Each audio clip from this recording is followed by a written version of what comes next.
सपा के सियासी कुनबे का हो रहा विस्तार। कांसीराम के सियासी दल का सपा में विलय। कई कद्दावर नेताओं ने भी थामा पार्टी का दामन। 2022 से पहले सपा की ताकत में हुआ इजाफा। अखिलेश यादव बोले, अगली सरकार हमारी होगी। प्रदेश के सियासी माहौल में दिख रही है हलचल। उत्तर प्रदेश की मुख्य विपक्षी दल समाजवादी पार्टी का सियासी कुनबा लगातार विस्तार लेता जा रहा है। पार्टी के साथ विधानसभा चुनावों से पहले तमाम दलों के नेता आ रहे हैं, तो कई दलों का पार्टी में अब तक विलय भी हो चुका है। लेकिन आज जो सियासी घटनाक्रम उत्तर प्रदेश में देखने को मिला, उसकी कल्पना शायद ही किसी ने अब तक की होगी। आज जो हुआ उससे सपा तो सकते में है ही, साथ ही अन्य सियासी दलों को भी भरोसा नहीं हो रहा है। दरअसल सपा के साथ बीएसपी के संस्थापक कांसीराम के दल ने विलय कर लिया, और जब इस विलय की खबर सुर्खियों में आई तो फिर सियासी गलियारों में गहमा गहमी देखने को मिली।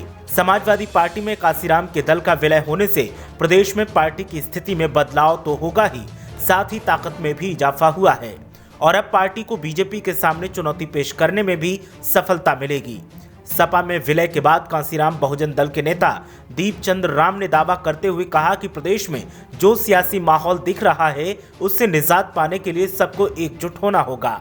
साथ ही दीपचंद राम ने कहा कि मौजूदा सत्ताधारी पार्टी को टक्कर देने में फिलहाल सपा ही सक्षम है और सपा के साथ मिलकर ही इन हालातों से पार पाया जा सकता है, और इन्हीं सब पहलुओं को ध्यान में रखते हुए हमने अब सियासी तौर पर सपा के साथ आगे बढ़ने का प्लान बनाया है। कांसीराम बहुजन दल के नेता दीपचंद राम ने कहा कि उत्तर प्रदेश में दलितों का शोषण आम बात है।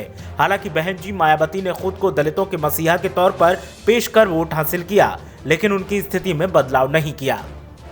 ऐसे में सपा के साथ मिलकर हम दलितों का उद्धार करने का काम करेंगे।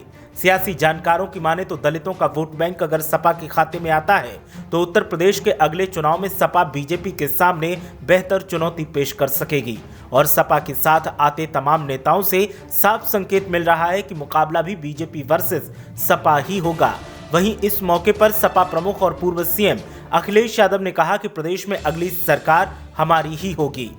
अखिलेश यादव ने सभी नेताओं का पार्टी में स्वागत किया और कहा कि प्रदेश की मौजूदा सरकार हर मोर्चे पर फेल है और आवाम को अब हमसे उम्मीदें हैं और आवाम की उम्मीदों पर खरा उतरना हमारी जिम्मेदारी है, जिसके लिए हमें मेहनत करने की जरूरत है। सपा में आए नए नेताओं ने एक साथ मिलकर काम करने का दावा किया और बीजेपी को हराने की बात कही।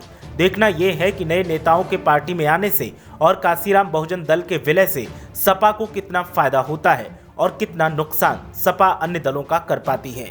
ब्यूरो रिपोर्ट, मीडिया हलचल।